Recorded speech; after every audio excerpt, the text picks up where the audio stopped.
ओम शांति। मुरली है 21 फरवरी 2024। बाप दादा के मधुर महावाक्य। मीठे बच्चे, ज्ञान की तलवार में योग का जोहर चाहिए, तब ही विजय होगी। ज्ञान में योग का जोहर है तो उसका असर जरूर होगा। ज्ञान की तलवार में योग का जोहर चाहिए, तब ही विजय होगी। ज्ञान में योग का जोहर है तो उसका असर जरूर होगा। आज का प्रश्न है, तुम खुदा के पैगंबर हो, तुम्हें सारी दुनिया को कौन सा पैगाम देना है? तुम खुदा के पैगंबर हो, तुम्हें सारी दुनिया को कौन सा पैगाम देना है? बाबा ने उत्तर दिया, सारी दुनिया को पैगाम दो कि खुदा ने कहा है तुम सब अपने को आत्मा समझो। देह अभिमान छोड़ो, एक मुझ बाप को याद करो तो तुम्हारे सिर से पापों का बोझा उतर जाएगा। एक बाप की याद से तुम पावन बन जाएंगे। अंतर्मुखी बच्चे ही ऐसा पैगाम सभी को दे सकते हैं। ओम शांति। बाप ने समझाया है कि कोई भी मनुष्य मात्र, फिर चाहे दैवी गुण वाला हो या आसुरी गुण वाला हो, उनको भगवान नहीं कह सकते। यह तो बच्चे जानते हैं। दैवी गुण वाले होते हैं सतयुग में और आसुरी गुण वाले होते हैं कलयुग में। इसलिए बाबा ने लिखत भी बनाई है कि दैवी गुण वाले हो या आसुरी गुण वाले, सतयुगी हो या कलयुगी, यह बातें बड़ी मुश्किल से मनुष्यों को समझ में आती हैं। तुम सीढ़ी पर बहुत अच्छी रीति समझा सकते हो। तुम्हारे ज्ञान के बाण बहुत अच्छे हैं, परंतु उसमें बाबा कहते हैं जोहर चाहिए। जैसे तलवार में भी जोहर होता है ना, जोश होता है। कोई बहुत तीखे जोहर वाले होते हैं, जैसे गुरु गोविंद सिंह की तलवार विलायत चली गई। उस तलवार को लेकर परिक्रमा देते हैं, बहुत साफ रखते हैं। कोई 2 पैसे की तलवार भी होती है जिसमें जोहर होता है। बच्चों में भी ऐसे है। कोई में ज्ञान बहुत है, योग का जोहर कम है। जो बांधेले हैं, गरीब हैं, वे शिव बाबा को बहुत याद करते हैं। उनमें ज्ञान कम है, योग का जोहर बहुत है। वह तमो प्रधान से सतु प्रधान बन रहे हैं। जैसे एक अर्जुन भील का भी मिसाल दिखाते हैं ना। अर्जुन से भी भील तीखा हो गया बाण मारने में। अर्जुन अर्थात जो घर में रहते हैं, रोज सुनते हैं, उनसे बाहर रहने वाले तीखे हो जाते हैं। उनमें ज्ञान का जोहर है, उनके आगे वे भरे ढोते हैं, कहेंगे भावी। कोई फेल होते हैं, वादे वाला मारते हैं तो नसीब पर हाथ रखते हैं। ज्ञान के साथ योग का जोहर भी जरूर चाहिए। जोहर नहीं तो गोया कुक्कड़ ज्ञानी है। बच्चे भी फील करते हैं। कोई को पति में, कोई का किस में प्यार होता है। ज्ञान में बहुत तीखे होते हैं, लेकिन अंदर क्या चलती रहती है? खिट पिट होती रहती है। यहाँ तो बिल्कुल साधारण रहना है। सब कुछ देखते हुए जैसे देखते ही नहीं, एक बाप से ही प्रीत है। तब तो गाया जाता है ना, काम कार डे हाथ यार डे। काम में हाथ होना चाहिए और हाथ शिव बाबा के हाथ में होना चाहिए, दिल बाबा के पास होनी चाहिए। ऑफिस आदि में भी काम करते हो ना, तो बुद्धि में याद रहे कि मैं आत्मा हूँ। बाबा ने फरमान किया है कि मुझे याद करते रहो। भक्ति मार्ग में भी काम काज करते कोई ना कोई इष्ट देवता को याद करते रहते हैं। वह तो है पत्थर का बुत, उनमें आत्मा तो है नहीं। लक्ष्मी नारायण भी पूजे जाते हैं, वह भी पत्थर की मूर्ति है ना। बोलो इनकी आत्मा कहाँ है? अब तुम समझते हो, जरूर कोई नाम रूप में है। अब तुम फिर योग बल से पावन देवता बन रहे हो।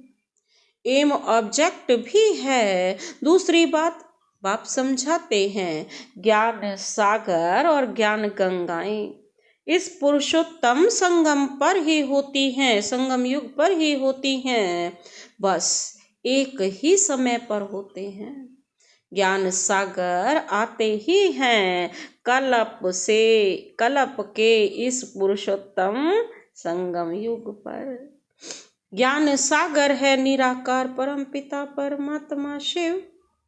उनको शरीर जरूर चाहिए जो बात भी कर सके, बाकी पाने की तो बात ही नहीं। यह तुमको ज्ञान मिलता ही है संगम युग पर। बाकी सबके पास है भक्ति। भक्ति मार्ग वाले गंगा के पानी को भी पूजते रहते हैं। पतित पावन तो एक ही बाप है, वह आते ही एक बार है जब पुरानी दुनिया बदलनी है। अब यह किसको समझाने में बुद्धि भी चाहिए। एकांत में विचार सागर मंथन करना पड़े। क्या लिखें जो मनुष्य समझ जाए कि ज्ञान सागर परम पिता परमात्मा एक शिव ही है। वह जब आते हैं उनके बच्चे जो ब्रह्मा कुमार कुमारियां बनते हैं, वह ज्ञान धारण कर ज्ञान गंगाएं बनते हैं।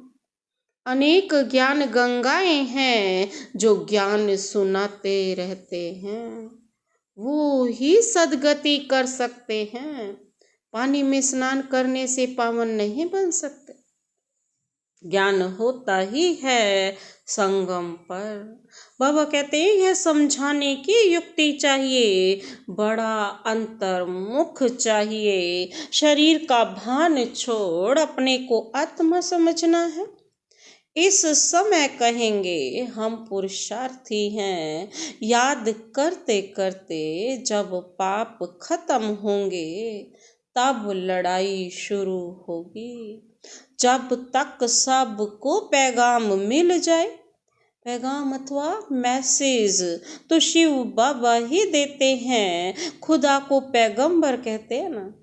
तुम सबको यह पैगाम पहुंचाते हो कि अपने को आत्मा समझ परम पिता परमात्मा के साथ योग लगाओ। तो बाप प्रतिज्ञा करते हैं कि तुम्हारे जन्म जन्मांतर के पाप कट जाएंगे। यह तो बाप ब्रह्मा मुख से बैठ समझाते हैं। पानी की गंगा क्या समझाएगी। बेहद का बाप बेहद के बच्चों को समझाते हैं। तुम सतयुग में कितने सुखी संपत्तिवान थे, अभी दुखी कंगाल बन पड़े हो। यह है बेहद का बाप, बेहद की बात। बाकी यह चित्र आदि सब भक्ति मार्ग के हैं। यह भक्ति मार्ग की सामग्री भी बननी है।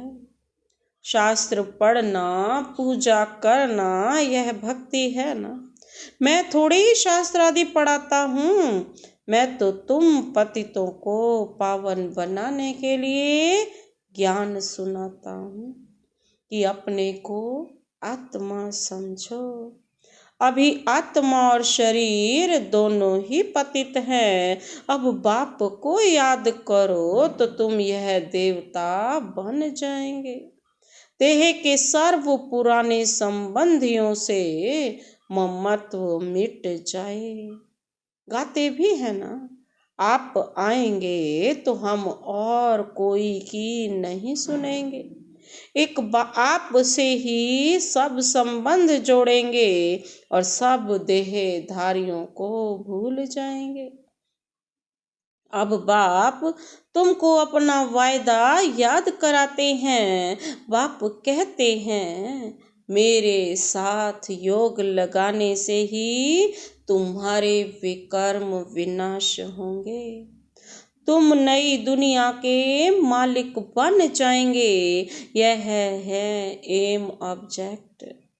राजाओं के साथ प्रजा भी जरूर बननी है। राजाओं को दास दासियां भी चाहिए। बाप सब बातें समझाते रहते हैं। अच्छी तरह योग में नहीं रहेंगे, दैवी गुण धारण नहीं करेंगे तो ऊंच पद कैसे पाएंगे। घर में कोई न कोई बात पर झगड़ा कलह होती है ना। बाप लिख देते हैं तुम्हारे घर में कलह है, इसलिए ज्ञान ठहरता नहीं। बाबा पूछते हैं स्त्री पुरुष दोनों ठीक चलते हैं? चलन बड़ी अच्छी चाहिए, क्रोध का अंश भी ना रहे। अब तो दुनिया में कितना हंगामा और अशांति है। तुम्हारे में बहुत ज्ञान योग में तीखे हो जाएंगे तो और भी बहुत याद करने लग पड़ेंगे। बाबा कहते हैं सब ही याद करने लग पड़ेंगे। तो बाबा क्या कहते, याद करने लग पड़ेंगे। जैसे नाटक में बड़े बड़े चित्र रखते हैं ना, अच्छे अच्छे चित्र बनाओ। बाबा को छोटे चित्र इतने पसंद नहीं आते, सब बड़े बड़े चित्र हों जो बिल्कुल खराब भी ना हो, ऐसे अच्छे अच्छे चित्र बनाओ। सीढ़ी भी बहुत, बाबा कहते हैं सीढ़ी भी बहुत बड़ी बड़ी बनाकर ऐसी जगह रखो जो सबकी नजर पड़े। सीट पर ही रंग आदि ऐसा मजबूत हो जो पानी व धूप में खराब ना हो। बाबा कहते हैं मुख्य स्थानों पर रख दो, या कहाँ एग्जीबिशन होती है तो मुख्य बड़े 2-3 चित्र ही काफी हैं। यह गोला भी वास्तव में दीवार जितना बनना चाहिए। भल 8-10 आदमी उठाकर, बाबा कितनी बताते हैं, रखें, कोई भी दूर से देखे तो एकदम क्लियर मालूम पड़ जाए। सतयुग में तो सब इतने धर्म होते नहीं, वह तो आते ही बाद में है। पहले तो स्वर्ग में बहुत थोड़े मनुष्य होते हैं, अब स्वर्ग है या नरक। बाबा कहते हैं तुम इस पर बहुत अच्छी तरह समझा सकते हो। जो आए उनको समझाते रहो। बड़े बड़े चित्र हों, कैसे पांडवों के बड़े बड़े बुत बनाते हैं ना। तुम भी पांडव हो ना। शिव बाबा तो संगम पर पढ़ाते हैं, वह श्री कृष्ण है सतयुग का फर्स्ट प्रिंस। तुम समझाते समझाते अपनी राजाई स्थापन कर लेते हो। कोई पढ़ते पढ़ते छोड़ देते हैं, स्कूल में भी कोई नहीं पढ़ सकते हैं तो पढ़ाई छोड़ देते हैं। यहाँ भी बहुत हैं जिन्होंने पढ़ाई को छोड़ दिया है, फिर वह स्वर्ग में नहीं आएंगे क्या? मैं विश्व का मालिक, मेरे से कोई दो अक्षर भी सुने तो भी स्वर्ग में जरूर आएंगे, आगे चलकर ढेर सुनेंगे। यह सारी राजधानी स्थापन होती है, कलप पहले मिसल। बच्चे समझते हैं हमने अनेक बार राज्य लिया है, फिर गंवाया है। हीरे जैसा थे, फिर कोड़ी जैसा बने हैं। भारत हीरे मिसल था, अभी फिर देखो क्या हुआ है। भारत तो वो ही होगा ना। इस संगम को पुरुषोत्तम युग कहा जाता है। उत्तम से उत्तम पुरुष भी है, बाकी सब हैं कनिष्ठ। जो पूज्य थे वही फिर पुजारी बने हैं। 84 जन्म लेते हैं, वह शरीर भी खत्म हो गए। आत्मा भी तमो प्रधान हो गई। जब सतो प्रधान है तब तो पूजते ही नहीं, चैतन्य में है। अब तुम शिव बाबा को चैतन्य में याद करते हो, फिर पुजारी बनेंगे तो पत्थर को पूजेंगे। अब बाबा चैतन्य है ना, फिर उनकी ही पत्थर की मूर्ति बनाकर पूजते रहते हैं। रावण राज्य में भक्ति शुरू होती है, आत्माएं वो ही हैं, भिन्न भिन्न शरीर धारण करती आई है। बाबा कहते नीचे गिरने से ही भक्ति शुरू होती है। बाबा फिर आकर ज्ञान देते हैं तो दिन शुरू हो जाता है। ब्राह्मण सो देवता बन जाते हैं। अब तो देवता नहीं कहेंगे, ब्रह्मा तो सतयुग में होता नहीं, यहाँ ब्रह्मा तपस्या कर रहे हैं। मनुष्य है ना। शिव बाबा को शिव ही कहा जाता है, इनमें है तो भी शिव बाबा कहेंगे। दूसरा कोई नाम नहीं रखा जाता, इनमें शिव बाबा आते हैं, वह ज्ञान का सागर है। इस ब्रह्मा तन द्वारा ज्ञान देते हैं, तो चित्र आदि भी बड़ी समझ से बनाने हैं। इसमें लिखत ही काम में आती है। पतित पावन पानी का सागर या पानी की नदियां हैं, वह ज्ञान सागर और उनसे निकली हुई ज्ञान गंगाएं ब्रह्मा कुमार कुमारियां हैं। इनको ही बाप ज्ञान देते हैं जो ब्रह्मा की संतान है। शिव बाबा का ब्रह्मा मुख से ज्ञान सुनते हैं, वही बाबा उनको ज्ञान देते हैं ना। ब्रह्मा बाबा द्वारा जो ब्राह्मण बनते हैं वो ही फिर क्या बनते हैं, देवता बनते हैं। विराट रूप का चित्र भी बहुत बड़ा दिखाना है, यह है मुख्य चित्र। बाबा समझाते हैं मीठे बच्चे, तुम्हें अपनी सिविल बुद्धि बनानी है। जब बाबा देखते हैं कि इनकी क्रिमिनल आई है तो समझ जाते हैं यह चल नहीं सकेंगे। तुम्हारी आत्मा अब त्रिकालदर्शी बनती है, यह कोई विरला समझते हैं। बहुत बुद्धू हैं, बाप को फारकती दे देते हैं। यह तो बच्चे समझते हैं कि राजधानी स्थापन हो रही है, उसमें सब चाहिए, पिछाड़ी में सब साक्षात्कार होंगे। फर्स्ट क्लास दास दासियां भी बनेंगी। फर्स्ट क्लास दासी कृष्ण की पालना करेगी। बर्तन साफ करने वाली, खाना खिलाने वाली, सफाई करने वाली सब होंगी, यहाँ से ही निकलेंगी ना। फर्स्ट नंबर वाली जरूर अच्छा पद पाएगी।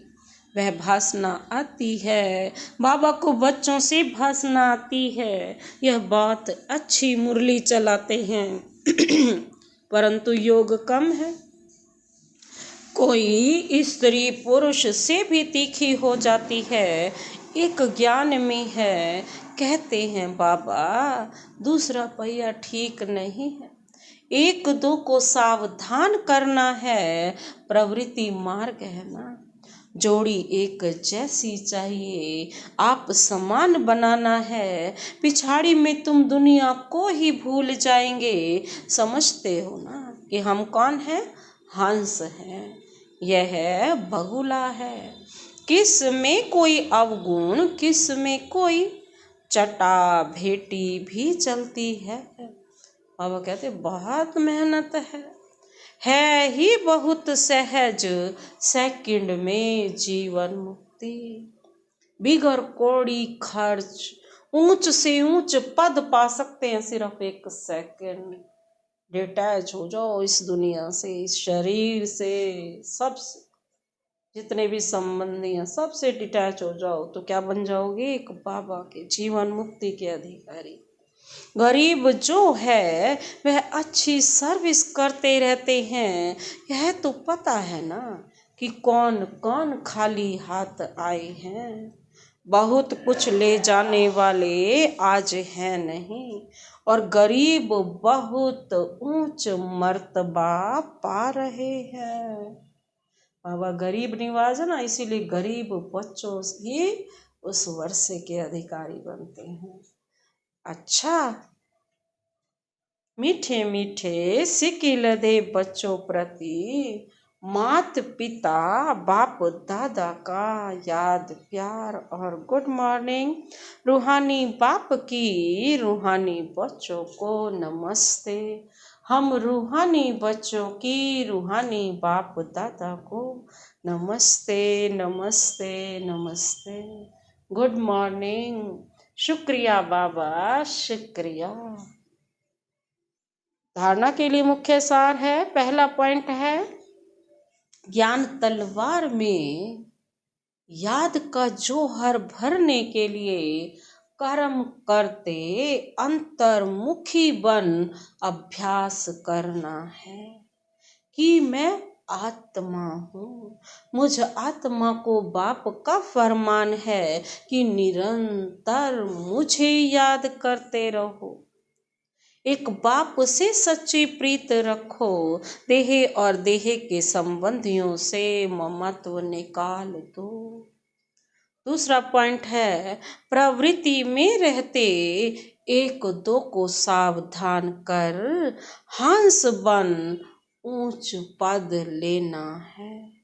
क्रोध का अंश भी निकाल देना है, अपनी सिविल बुद्धि बनानी है। आज का वरदान, वरदानी हाथ शिव बाबा का सदा अपने सिर पर अनुभव करते हुए यह वरदान अपने में समाते हैं। साक्षी हो कर्मेंद्रियों से कर्म कराने वाले, कर्तापन के भान से मुक्त अशरीरी भव। साक्षी हो कर्मेंद्रियों से कर्म कराने वाले, कर्तापन के भी भान से कि मैं करने वाला हूँ, इस भान से भी मुक्त हो जाओ। तो जब इस भान से मुक्त हो जाएंगे तो क्या बन जाएंगे? अशरीरी। जब चाहो शरीर में आओ और जब चाहो अशरीरी बन जाओ। कोई कर्म करना है तो कर्मेंद्रियों का आधार लो, लेकिन आधार लेने वाली मैं आत्मा हूँ यह नहीं भूले। करने वाली नहीं हूँ, कराने वाली हूँ। जैसे दूसरों से काम कराते हो तो उस समय अपने को अलग समझते हो, वैसे साक्षी हो कर्मेंद्रियों से कर्म कराओ तो कर्तापन के भान से मुक्त अशरीरी बन जाएंगे। कर्म के बीच बीच में 1-2 मिनट भी अशरीरी होने का अभ्यास करो तो लास्ट समय में बहुत मदद मिलेगी। आज का स्लोगन है विश्व राजन बनना है तो विश्व को साकाश देने वाले बनो। विश्व राजन बनना है तो विश्व को साकाश देने वाले बनो। अच्छा, ओम शांति।